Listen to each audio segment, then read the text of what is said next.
pertemuan awal sebenarnya semua tokohnya kan diceritakan mati ya.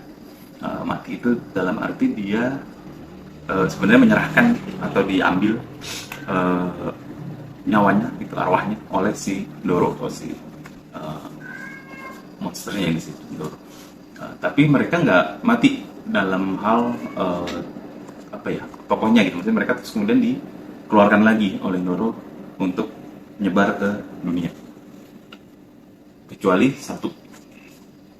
Nah, artinya sebenarnya apakah mereka deserve their fate gitu ya? Apakah mereka layak untuk menerima nasib itu? Sebenarnya mereka mendapatkan apa yang mereka mau, apa yang mereka minta atau apa yang mereka inginkan gitu.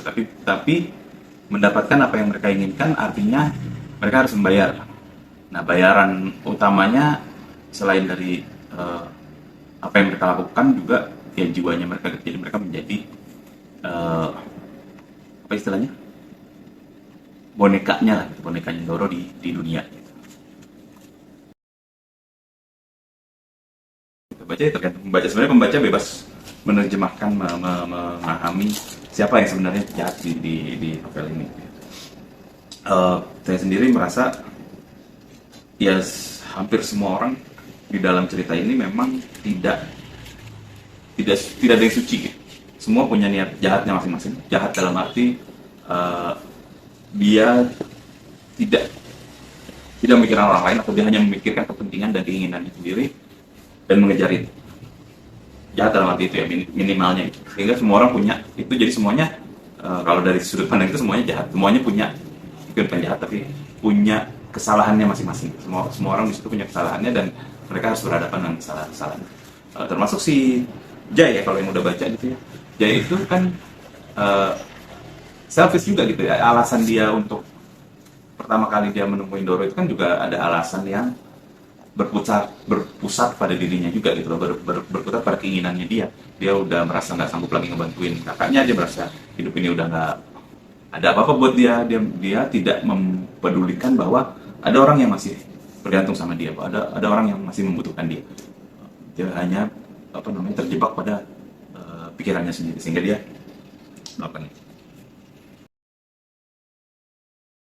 Kalau monsternya gitu, kalau monster yang jahat tentu saja yang saya niatkan di sini adalah si Doro, mewakili itu tadi, mewakili apa ya, seseorang yang oportunis, yang mau memanfaatkan kelemahan orang-orang.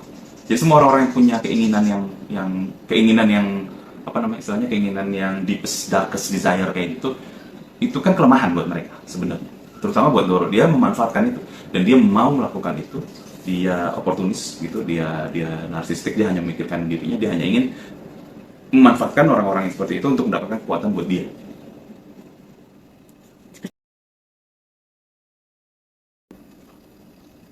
Hmm. Mungkin kita bicara di luar bukan di luar dari cerita, tapi apa yang terjadi kalau ceritanya nggak berlanjut gitu. Artinya kan di sini ceritanya terjadi karena Mira tidak tidak berhenti, karena Mira merasa harus menemukan Jay. Dengan motivasi awal adalah dia butuh Jay, tapi motivasi berikutnya adalah dia ingin menyelamatkan Jay. Ketika dia kemudian tahu apa yang terjadi dengan Jay, di titik mana dia akan berhenti, itu akan menentukan sebenarnya kapan ceritanya itu berhenti gitu ya. Jadi ketika dia berhenti mencari Jay, ceritanya berhenti. Seharusnya dia bisa merelakan kalau dia tahu nasibnya Jay, tapi tentu saja kalau saya sekarang mengulangi ininya gitu ya, terus kembali ke apa namanya, memikirkan kembali pikirannya si tokoh Mira ini, dan kira-kira akan berhenti di mana, ya memang sulit. Karena salah satu yang juga pengen saya apa namanya angkat dari cerita ini adalah kan betapa orang yang kehilangan orang lain tanpa ada jawaban itu akan sulit untuk melepaskan. Kalau misalkan si Mira ini tahu bahwa Jay-nya meninggal, dia akan merasa duka, dia akan merasa sedih, tapi dia juga tahu bahwa oh begitu. Kalau dia tahu bahwa Jay-nya pergi, kita kan misalkan bilang ke dia bahwa pergi, mungkin dia akan merasa marah, dia akan kesel, tapi dia tahu bahwa Jay-nya pergi, meninggalin dia. Di sini kan dia nggak tahu apa yang terjadi dengan Jay, sehingga ada pertanyaan yang nggak pernah bisa dia jawab. Jadi dia akan mencari jawabannya terus gitu. Itu yang bikin dia bergerak terus, karena dia belum dapat jawabannya apa yang sebenarnya terjadi dengan Jay, dengan adanya. Lebih daripada apa yang dia inginkan atau dia butuhkan dari Jay, bantuannya atau apa. Mira tuh pengen tahu apa yang terjadi karena dia butuh closure itu.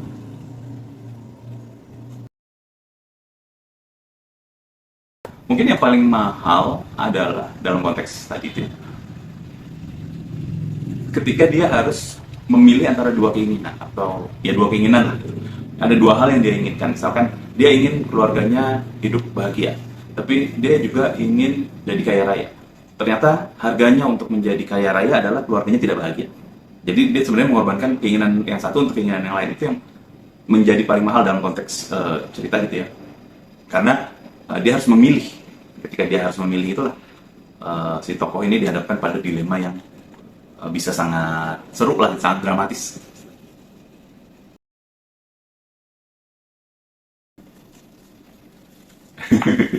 Ini pertanyaan mungkin lebih kayak moralitas ya. Sejauh mana kita bisa mengorbankan orang lain, atau seseorang bersedia mengorbankan orang lain untuk mencapai keinginannya ya. Sebenarnya jawaban dasarnya adalah nggak boleh. Tentu saja secara moral, secara etika gitulah ya, lebih dari etika sih sebenarnya, tapi ya nggak boleh. Kalau untuk mendapatkan yang kita inginkan atau kita butuhkan, kita harus mengorbankan orang lain, merugikan orang lain, artinya ada yang salah. Nah, itu mungkin menjadi sebenarnya dasarnya, atau apa ya, ya dasarnya lah yang mau dibahas, sikap yang mau dibahas di salah satunya di perjamuan arwah adalah itu gitu. Yang mau kalau boleh ada pesan moral itu sebenarnya kayak gitu kira-kira. Ya kita nggak boleh mengorbankan orang lain untuk kepentingan kita. Sebenarnya intinya sih kayak gitu. Tapi kadang terjadi, kadang orang merasa nggak apa-apa untuk dikorbankan. Artinya ada orang-orang tertentu yang merasa nggak apa-apa lah kalau mereka gitu, nggak apa-apa lah gue nggak usah naikin gaji guru asal gue bisa naikin jatah buat teman-teman gue kayak gitu misalnya, gitu kan. Itu artinya dia merasa ada pihak yang layak untuk dikorbankan untuk mencapai apa yang dia inginkan kayak gitu. Kalau saya sebagai pribadi sih enggak ya, maksudnya, tapi aku pikir ini dilema yang menarik untuk sebuah cerita. Ketika orang mendapatkan penawaran untuk melakukan sesuatu yang jahat gitu ya, supaya dia mendapatkan sebuah apa istilahnya, apapun lah gitu ya, untuk dia mendapatkan sesuatu untuk dirinya. Kayaknya pernah ada eksperimen gitu yang dilakukan. Orang disuruh apa namanya, menyetrum orang lain.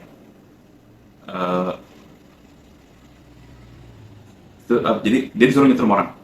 Dia tahu tuh dia bisa naikin strumnya semakin tinggi, semakin besar gitu. Pokoknya dia di dalam eksperimen itu disuruh melakukan itu. Ketika dia berhadapan sama orang itu secara langsung, dia nggak berani, nggak mau melakukan. Tapi ketika dia di balik kaca, si orang itu nggak lihat dia, sehingga nggak kenal gitu, secara ini, walaupun memang sebenarnya nggak kenal, tapi dia nggak kenal, si korbannya juga nggak kenal dengan dia akan mau melakukan itu, menyetrum. Kalau nggak salah ya eksperimen kayak gitu. Tapi kurang lebih, semakin kita merasa tidak kenal dengan sesuatu, semakin besar kemungkinannya kita mau mengorbankan hal itu. Semakin kita menganggap orang lain itu adalah orang lain, liang, gitu, orang yang berbeda gitu dari kita, semakin kita mau rela tidak merasa bersalah gitu, jauh dari rasa bersalah ketika orang itu yang harus menjadi korban. Itu kenapa penting sekali kita untuk mengenal betapa beragamnya orang di dunia ini. Bahwa bukan cuma orang yang sama kita doang yang ada di dunia ini. Bukan cuma orang yang kulitnya sama kita, statusnya sama kita, atau negaranya sama, lokasinya sama, kepercayaannya sama. Itu bukan cuma itu loh yang ada di dunia ini. Ada banyak sekali orang di dunia ini, dan kita harus bisa menempatkan diri kita untuk mengenal mereka gitu. Karena kalau enggak, akan mudah sekali kita menganggap orang lain sebagai bukan orang, dan kemudian kita rela, kita tidak merasa bersalah kalau terjadi sesuatu pada mereka. Padahal seharusnya kan ada gitu perasaan itu.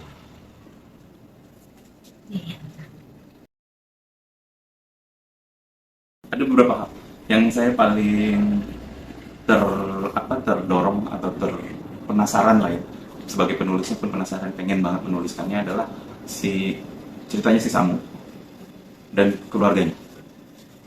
Itu satu aspek yang pengen banget diangkat. Saya pengen banget ngangkat itu.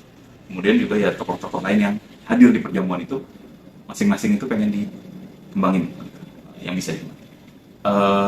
Jai sendiri mungkin juga bisa gitu ya, ada juga keinginan untuk memunculkan itu, walaupun nggak terlalu besar, nggak sebesar keinginan saya untuk memunculkan kembali Samu dan keluarganya.